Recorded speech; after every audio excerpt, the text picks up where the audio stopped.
Hi guys! Welcome back to our channel. For today's vlog, mag-unbox naman tayo ng bagong smartphone, Samsung S21 Plus 5G.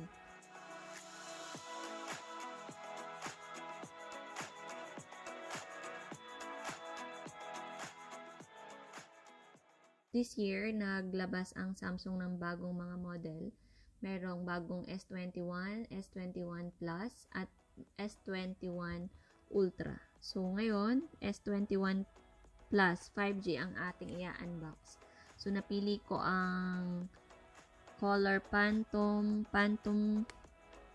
Violet. Phantom Violet na i-unbox. Mas pinili ko ang Samsung kasi ever since na smartphone ako, Samsung talaga ang mas madali para sa akin gamitin kaysa sa iPhone. Yan, make sure na pag bumili kayo, naka-plastic siya, naka-sealed para sure tayo na bago. Ayan, bubuksan natin ngayon yung plastic. Tapos, titingnan natin kung ano yung mga bagong features na meron itong bagong smartphone na ito. Kung mas bongga ba siya, mas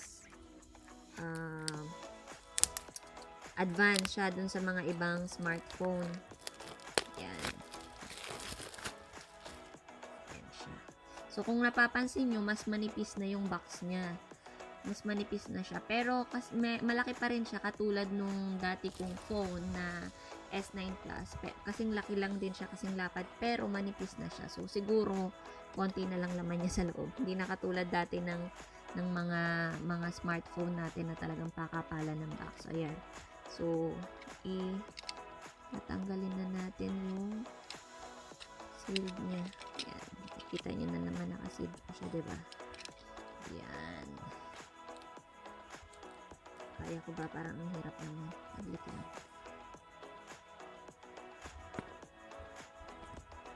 Ayan. Napagtagumpayan ko ng tanggalin yung sealed niya. Ayan. Nakikita niyo ang bagong ayan.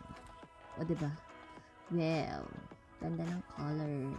Siguro mga isang taong ko bago tanggalin ang plastic nito. So, ito pala yung kulay ng Phantom. Silipin natin. Ayan. Muna natin tanggalin. Tapos, may kasama siyang ito, yung serial number niya. Kasama dyan. Tapos, yan, pin para sa SIM card. Tapos, tingnan natin kung anong laman sa loob. Wala siya charger, di uso. Yan. So, warranty card, quick start guide. Yan. Ito lang ang kasama niya. Kaya pala siya manipis, wala ng charger. At ito, cord na lang. Ito. So, yan ang laman ng ating bagong Samsung S21. So, pag nakita nyo siya, ito, Type-C yung Type-C yung cord niya. Yan, dito. Itong phone. Ito, siguro ito yung yung speaker. Ito yung charging port. Ito yung speaker pa din. So, yan. Pag nakita mo to, SIM card slot pala. Sorry naman, walang ganito sa amin. Ayan. Pag nakita niya siya, diba? Tatlo na yung camera niya. Ang mayaman. Meron pa siyang flash. Dito na siguro yung flash. So, maganda na yung mga pang-videohan natin dyan. So, ang Samsung kasi, S21 Plus, dual SIM. Pero, hindi naman ako mahilig sa dual SIM. So, isa lang syempre. Yan. Kung nakikita nyo siya, ang ganda ng gilid niya. Sobrang kintab. Nakakatakot tumitin. Yan. Ganda ng color, girl na girl. So, i-charge ko muna siya. Tapos, titingnan natin kung ano yung mga features na meron dito. Pagka meron na siyang battery. Tapos, titingnan natin kung gaano kaganda yung phone, ang camera niya. So, feeling ko kasi, ang pinakamaganda dito yung camera. Tingnan niyo yung camera niya na para siyang naka-clip sa gilid. Para siyang nakaklip lang siya sa gilid, oh. Hindi na katulad dati na nakasama siya sa phone, pero nakaklip lang siyang ganyan. Tapos 3 na siya, baka naman, pati mga pimples, lahat kita na dyan. Bubuksan na natin kung anong, yan, ito itsura niya pag bagong bukas. Yan, habang hinihintay natin siya mag-open, kung lalagyan nyo ng SIM card, susuot nyo lang to dito, oh. Yan. Yan, lalabas na yung lalagyanan ng SIM card. Yan. Yun. Diyan nyo siya lalagay. Yan na natin lagay ang SIM card ko. Yan, okay. Okay. Start. Ako, set up pa pala natin siya lahat. Babalikan ko kayo sa setup ko lang. Tapos, papakita ko sa inyo kung ano yung mangyayari. Ayan guys, na-download ko na at na-open ko na ang aking new phone. Pag tinignan mo siya, ayan na. So, na-transfer ko na rin yung data from my Samsung S9 Plus dito sa bagong phone. So, may dalawang option na pagta-transfer ng data. So, using Wi-Fi o kaya using your cable.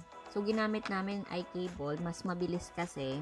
So, lahat yan, lahat ng meron ka sa dati mong phone ay matatransfer na rin dito. Pati mga contact numbers, pati mga pictures nyo, like that.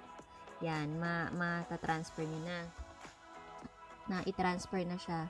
So, ang gagawin nyo na lang, i-update nyo yung yung mga information like Gmail nyo, yung lalagyan nyo ng password, pwede rin na lalagyan nyo siya ng finger scan, kung gusto nyo. Sa akin kasi, old school pa, yung yung pattern pa, ang pinili ko.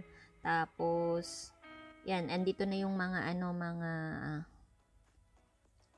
apps ko, na meron ako sa phone ko. Etong phone na to ay 128 GB. Marami-rami rin tayong save na mga photos, videos, mga apps, marami kang mailalagay dito.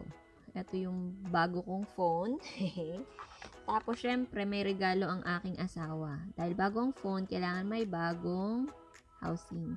Sabi ko sa kanya yung housing, transparent, para kita yung color ng phone ko. Yan, tignan natin. Yan. Charan! Syempre, hindi pa rin tinanggal yung plastic sa likod. Tingnan natin ang camera kung gaano kaganda. Ayan.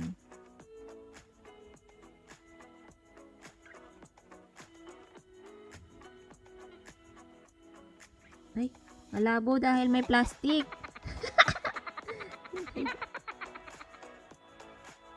Yan, ito yung camera niya. Sobrang liwanag na ngayon. 3 ba naman, oh.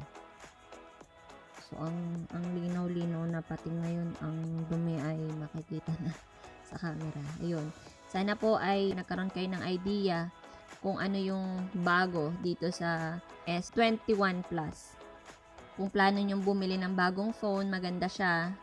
Maganda din ang mga features niya, tsaka maganda ang camera. Kasi syempre, sinisave natin ang bawat memories na ginagawa at pinupuntahan natin. So, magandang pag-savean siya ng mga memories. Sana po ay samahan nyo kami ulit sa susunod naming unboxing. Stay safe po, and let me just try my new phone. Thank you!